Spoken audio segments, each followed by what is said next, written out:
Vamos falar agora sobre a importância de uma boa mastigação para a absorção de nutrientes de alimentos e como manter os dentes saudáveis. Leonardo Machado, dentista, está conosco aqui nessa manhã. Seja bem-vindo, doutor. Bom dia. Bom dia, muito obrigado pelo convite.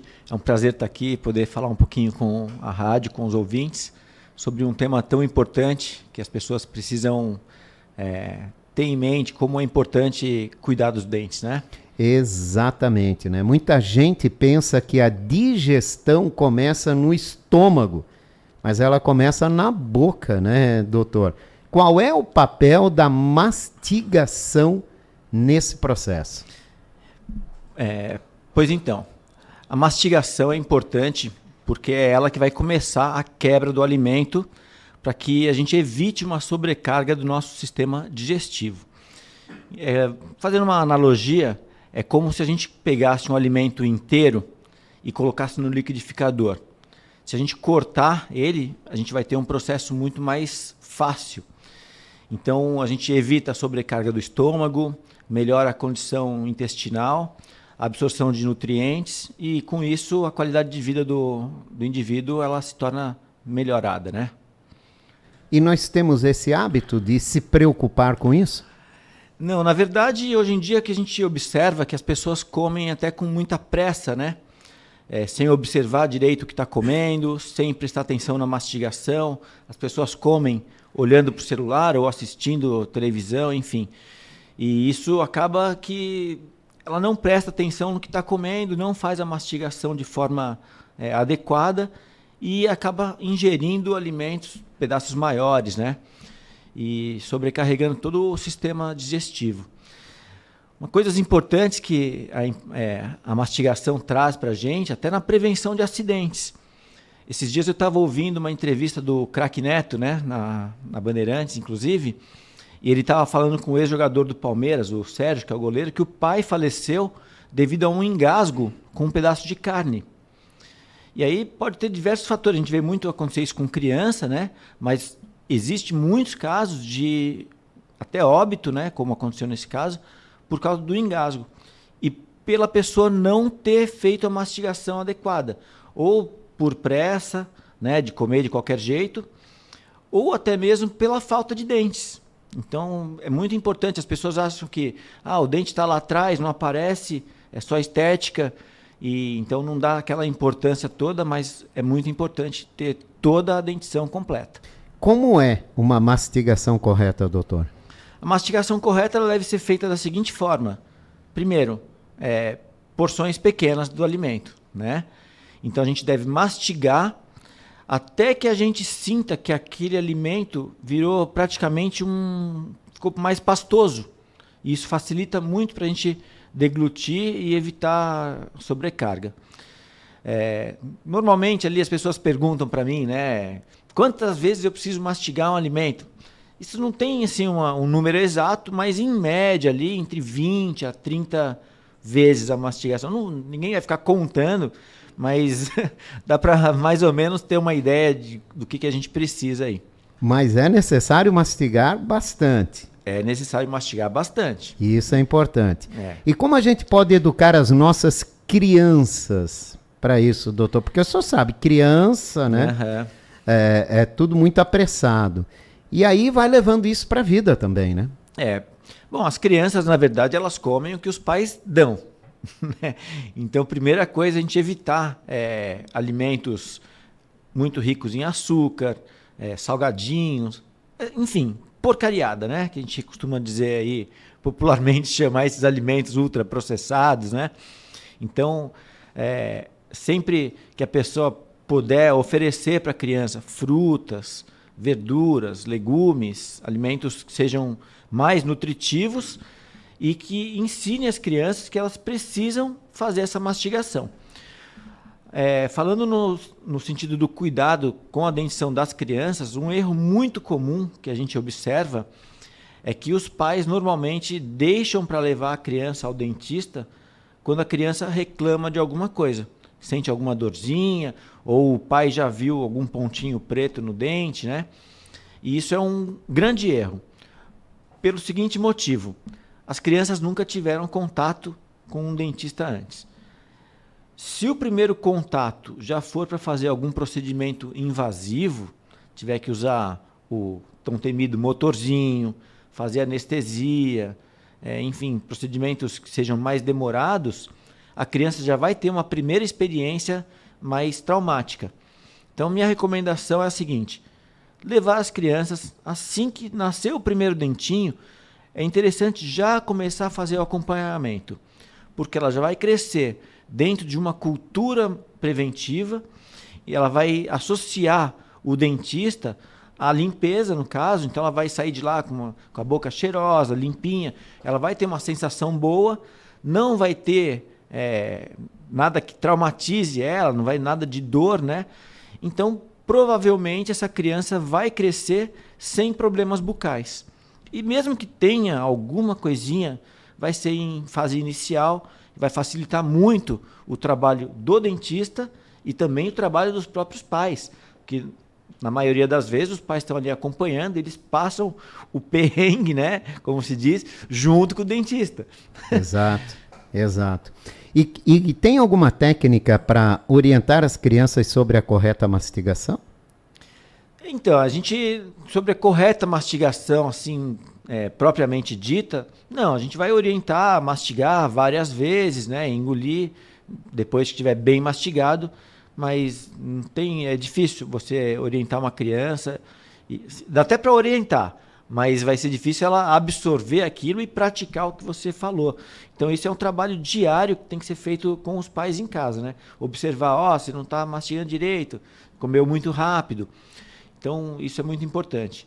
Em falar em comer rápido, e aí vale para todos, né? O nosso cérebro, ele leva de 15 a 20 minutos para entender que a gente já está saciado, vamos dizer assim. Então as pessoas que comem muito rápido, elas tendem a comer mais. E isso também pode influenciar até na questão do emagrecimento, né? A pessoa pensa, puxa, eu preciso emagrecer.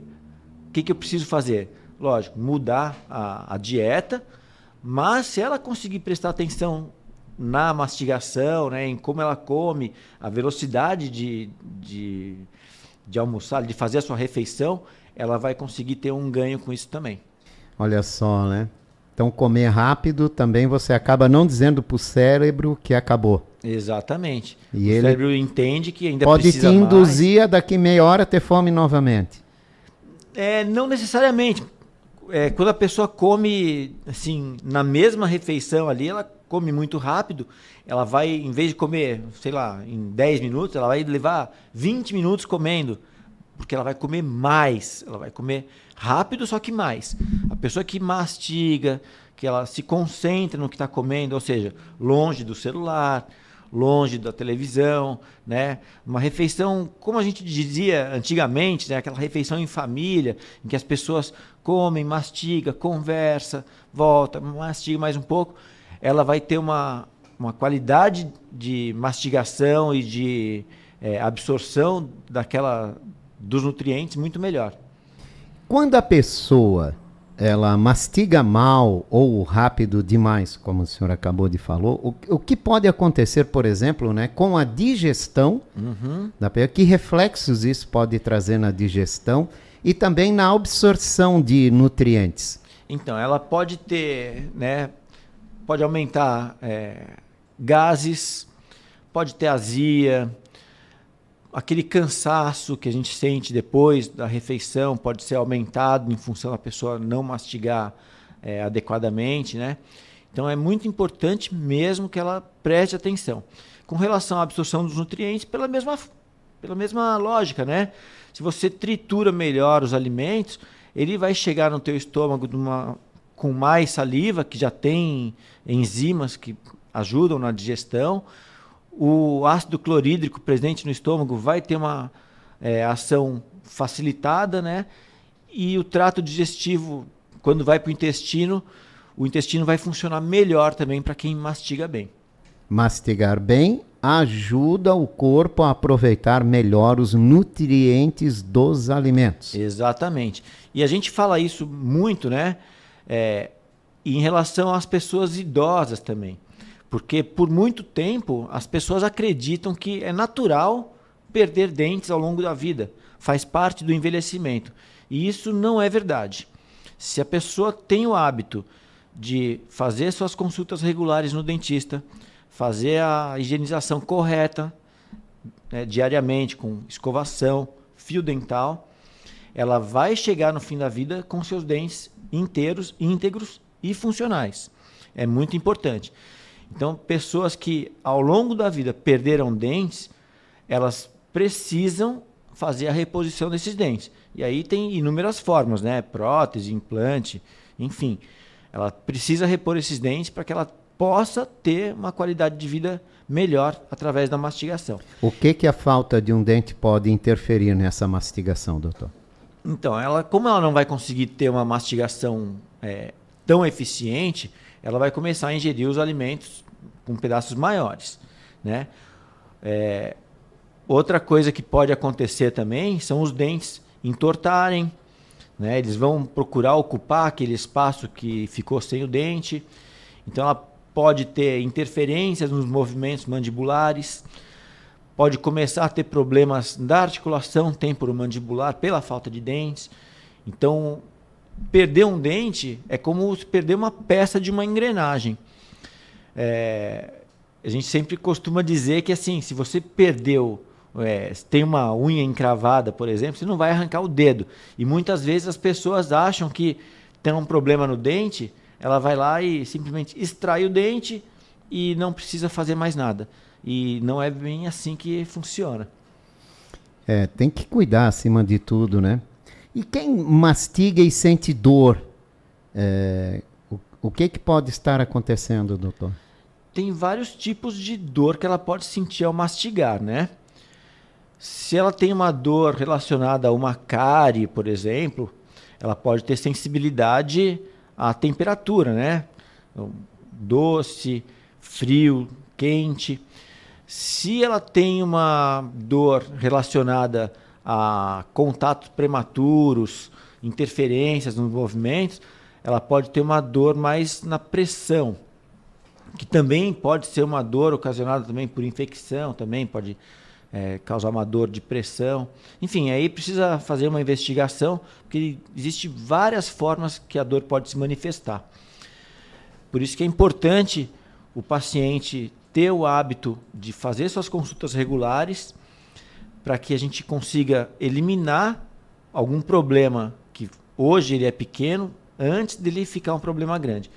Para fazer uma analogia, vamos comparar como se fosse um carro. Eu não vou encostar o carro numa revisão só quando eu vejo a fumaça, que ali já foi tarde. Praticamente o motor já deve estar fundindo. Se eu faço minha revisão regularmente, certinho, dificilmente eu teria algum problema. Eu vou gastar menos, vou ter menos dor de cabeça. Mesma coisa, mesma lógica funciona para a nossa boca, né? Se eu deixar para ir no dentista só se eu sentir dor, provavelmente já vai ser um procedimento mais invasivo, às vezes um tratamento de canal, ou às vezes já tem que fazer a remoção do dente e repor com um implante ou algum outro trabalho. Então isso vai impactar na questão financeira, tempo, né, e dor, o conforto da pessoa. Então, se a pessoa não quer gastar muito com o dentista, se a pessoa tem medo de dentista, se ela precisa estar mais próximo do profissional. Com certeza. Mastigar de forma irregular pode impactar até a saúde geral da pessoa? Pode sim, pelos mesmos motivos aí que a gente citou, né? Se a pessoa mastiga e ela não tem uma mastigação eficiente, vai acontecer esses problemas que a gente citou aí agora atrás. Então, mastigação irregular, que eu entendi na sua pergunta, foi se ela mastiga só de um lado, só de outro, né? Eu entendi dessa forma. Uhum. É essa a resposta ali. Ela vai ter uma deficiência mastigatória que pode impactar na saúde geral, sim. Doutor, muitas pessoas sentem dor ou desconforto, mas acabam se acostumando com isso, né? Uhum. E isso é perigoso, doutor? De certa forma, sim. Porque não é normal a gente sentir dor ao mastigar, sentir dor. A saúde, de uma forma geral, né? Ela é não somente a ausência de dor, mas sim o conforto, a eficiência das estruturas. Então, uma pessoa que ela está sentindo dor e simplesmente se acostuma, ela pode estar caminhando para um problema maior. Porque, vou dar um exemplo bem simples. Eu sinto dor quando eu tomo um negócio gelado. É o primeiro sintoma de uma cárie. Primeiros sintomas da cárie é sentir dor com alimento gelado. Se ela não fizer nada, me acostumei, estou sentindo geladinho ali, mas vai assim mesmo. Daí a pouco, aquilo ali vai progredir. Aí ela vai começar a sentir dor com alimento quente. Aí vai chegar um ponto que ela não aguenta mais de dor. Aí ela vai no dentista, porque não aguenta mais. Aí o que vai acontecer? Tratamento de canal. Já avançou demais. Extrai o dente. E agora? Vou ficar sem dente. Vai ter que fazer implante. Entendeu? Então, sentir dor não é normal. Em nenhuma parte do corpo, né? E a gente não deve se acostumar com isso. Isso faz parte da nossa qualidade de vida. Eu vou falar um exemplo meu assim, eu tenho dor no joelho. Não é normal eu estar sentindo dor no joelho. O que eu tenho feito? Estou fazendo fortalecimento, faço exercício de perna, né? Para fortalecer a musculatura que segura aquela região, para que eu possa melhorar a minha qualidade de vida. Provavelmente, eu já operei o joelho, vou ter que operar de novo. Mas é assim, não é normal eu sentir dor. Eu vou falar, eu tô com dor aqui, vou continuar caminhando, vou continuar fazendo minhas coisas normalmente e a dor que se dane. Não é bem assim que funciona. Bom, quais cuidados básicos, doutor, são essenciais para manter os dentes saudáveis? Primeiro cuidado básico, escovação diária após cada refeição. Isso aí é básico do básico do básico. Para a gente fazer o negócio certinho, o fio dental é imprescindível. Imprescindível mesmo. As pessoas têm que usar pelo menos uma vez ao dia o fio dental. Lá no consultório a gente faz com os pacientes que vão fazer alguma limpeza, né, no caso, alguma avaliação, eu faço uma evidenciação de placa. O que é isso? A gente tem um produto que a pessoa faz um enxágue da boca e depois a gente consegue conferir aonde ela tem placa bacteriana, fica corado. E aí eu consigo mostrar para ela onde ela está com deficiência na escovação. Porque as pessoas falam, eu escovo todo dia, eu passo fio dental. Tá, mas está escovando certo? Está passando o fio dental corretamente? Entendeu? Então, aí eu consigo mostrar para ela no espelho aonde ela está com placa bacteriana que ficou corado. Falar, você precisa caprichar nessa região. Aqui o fio dental, como é que se passa? É assim, assim, assado. Porque normalmente as pessoas passam, o fio faz plec, plec, só limpa o ponto de contato. E na verdade a gente precisa levar o fio dental, meio que praticamente esconder ele debaixo da gengiva e raspar o dente com o fio. Tira, dá uma voltinha no dedo ali, pega uma parte limpa do fio de novo, vai no mesmo espaço, aí é o dente do lado. Entendeu? Tem gente que pega um pedacinho de nada do fio, quer limpar a boca inteira com o mesmo pedaço de fio, só tira a sujeira daqui e leva para ali. Então, começou do lado direito, vai até o lado esquerdo levando sujeira e praticamente não limpou tão bem assim. Então, esses cuidados básicos são essenciais. Com relação a enxaguante bucal, não é recomendável a pessoa fazer enxágue com esses... Eu ia falar a marca aqui, mas com enxaguante bucal, né, um antisséptico bucal, diariamente. Não deve ser feito dessa forma. Isso provoca um desequilíbrio da nossa flora bucal. Isso pode ser muito prejudicial. Tem gente que exagera, né? Tem gente que exagera. Que ao invés de fazer uma raspagem de tártaro, fazer uma limpeza no dentista, elas querem usar o enxaguante para mascarar o mau hálito. E isso não funciona. Não funciona de jeito nenhum e às vezes até piora. Então, basicamente a gente tem que tratar o antisséptico bucal como se fosse um medicamento, que ele tem a sua indicação específica para determinado tipo de paciente. Então, esses 3 cuidados são essenciais. E o outro, que é muito importante, são as consultas regulares no dentista. Para a gente fazer uma comparação, é mais ou menos assim. Se eu fizer a escovação diária, é varrer a casa todo dia, né? A limpeza que eu faço no dentista é como se fosse a faxina. A gente faz lá de vez em quando, tem que fazer uma faxina. É como se fosse falar de carro, é a revisão do carro, né? Então, quando a gente faz essas analogias, as pessoas compreendem um pouco melhor aí o que a gente quer passar. Falar em escovação, como é que deve ser feita corretamente a escovação dos dentes, doutor? A escovação ela deve ser sempre feita, primeiro, qualidade da escova macia, com cerdas arredondadas, né? Com o maior número de cerdas possíveis. Eu não quero aqui falar em marcas, né, e tal, porque as marcas têm preços variados, então tem pessoas que têm acesso a marcas melhores, outras não, mas enfim, a gente tem sempre procurar... Mas o tipo de escova influencia? O tipo de escova influencia, sim. Né? Hoje em dia, comercialmente, as empresas elas procuram fazer a escova com um monte de voltinha e Sim. dizer que ela alcança lá não sei aonde. Exato. É tudo comercial. É para vender, e daí bota uma corzinha diferente ali, mas não é isso que vai funcionar de fato. A escova ela tem que ter uma boa empunhadura, o corte da escova, das cerdas ali, né, deve ser um corte reto, não precisa ser cheio de voltinha, não é necessário isso.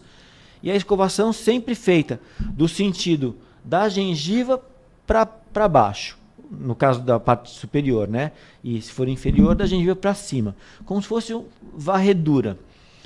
Isso vai fazer uma limpeza mais eficiente. Para a gente limpar entre a gengiva e o dente, é importante posicionar a escova mais ou menos 45 graus e fazer movimento de fricção. E sem colocar força na escovação. Tem gente que pensa, vou botar força para limpar bem. Isso só vai destruir o esmalte da pessoa. Se ela tiver uma retração de gengiva, ela vai destruir a dentina, vai causar erosão, né? E ela vai ter outros problemas a partir daí. Bom, para a gente explicar melhor isso, a gente pode explicar qual é a função da escova, né? Qual é a função da escovação. Uhum. O senhor falou já do fio dental, né? Sim. Que tem essa função de limpar entre os dentes, entre os dentes. né? E a escova para limpar as partes livres do dente, né? Então, toda vez que a gente se alimenta, independente do alimento, se tem açúcar, se não tem, a gente vai ter algum resíduo que vai ficar no nosso dente. Sim. E que antigamente era o que a gente chamava de placa bacteriana, hoje a gente chama de biofilme. Mudou a nomenclatura, mas basicamente... O sentido é o mesmo. É a mesma coisa. Mudou o nome lá, mas para as pessoas entenderem, é muito fácil entender o que é uma placa bacteriana. E se a gente precisa remover essa placa bacteriana para evitar os dois principais problemas bucais, que é gengivite, né, e cárie. Então, quando a gente consegue remover isso, a gente tem uma qualidade de higiene bucal muito maior. Se a gente não consegue remover o biofilme de forma adequada, ele permanece no seu dente, sais minerais presentes na saliva vão se agregar a esse biofilme e aos poucos vai calcificando, criando uma placa endurecida, popularmente conhecida como tártaro, que aí ela já não sai mais simplesmente com a escovação. Aí somente o dentista vai conseguir remover isso através de instrumentos e equipamentos adequados para esse fim, como ultrassom, curetas, né? Então, é muito importante fazer a remoção do biofilme para que a gente tenha saúde bucal plena. Com certeza, né? Qual é a frequência de consultas que a gente deve ter, doutor? Então, normalmente a gente sempre escutou, né, desde que a gente nasceu e começou a ver na televisão, que é a cada 6 meses, né? E é uma média razoavelmente boa. Porém, casos e casos, né? Tenho pacientes que precisam ir a cada 2, 3 meses fazer uma revisão, fazer a remoção de tártaro. Outros vão daqui a 6 meses, e a gente observa e fala, cara, tá tudo em ordem, volta daqui a 6 meses de novo. Então, isso a gente procura individualizar muito com cada tipo de paciente. Porque isso vai o que vai determinar isso é a dieta que a pessoa tem, o grau de escovação que ela consegue fazer, consegue escovar melhor ou pior. Tem qualidade de saliva, pessoa que saliva mais ou saliva menos, né? Se é fumante, se usa medicamentos, tudo isso pode influenciar na quantidade e na qualidade da saliva, e isso vai mudar a periodicidade que ela precisa fazer essas consultas aí. Alimentação, bebida influenciam na qualidade dos dentes? Totalmente, com certeza. A alimentação, quanto mais rica em açúcar, pior ela vai ser. Então, se a gente for ver assim, quais são os alimentos melhores para a gente comer, né? São os alimentos naturais, fruta, verdura, legumes, né? A gente costuma dizer assim, por exemplo, se eu comer alguma coisa e não tiver como escovar o dente, eu posso comer uma cenoura crua, uma maçã crua, já vai me ajudar a fazer uma breve limpeza ali. Outros fatores que influenciam na qualidade de saúde bucal alcoolismo, tabagismo, né? Como eu citei agora há pouco ali, o uso de medicamentos. Então, tudo isso vai criar na pessoa uma chance maior ou menor de ter problemas. Isso com certeza. E para quem quer melhorar a mastigação, que dicas práticas o senhor pode deixar para a gente hoje? Primeiramente, fazer uma consulta com seu dentista de confiança, ver como é que está a sua dentição, ver se você está com todos os dentes, se a musculatura está adequada. Muita gente tem dor na mandíbula, né? Que aí pode ser muscular ou articular. Pessoas que têm dentes com mobilidade porque já perderam estrutura de suporte, né? Então a gente precisa fazer uma avaliação bem detalhada de cada tipo de paciente para a gente poder orientar adequadamente como que ela vai conseguir ter uma mastigação mais eficiente. Doutor Leonardo Machado, muito obrigado pela participação do senhor aqui nesta manhã, pela orientação e dicas para a nossa audiência. Eu que agradeço o convite e estou disposto ali, sempre que precisar, a gente está aí bem pertinho aqui, né? E é só chamar que eu venho com maior alegria. Eu conversei com o Dr. Leonardo Machado, dentista, falamos sobre a importância de uma boa mastigação para a absorção de nutrientes de alimentos e como manter os dentes saudáveis.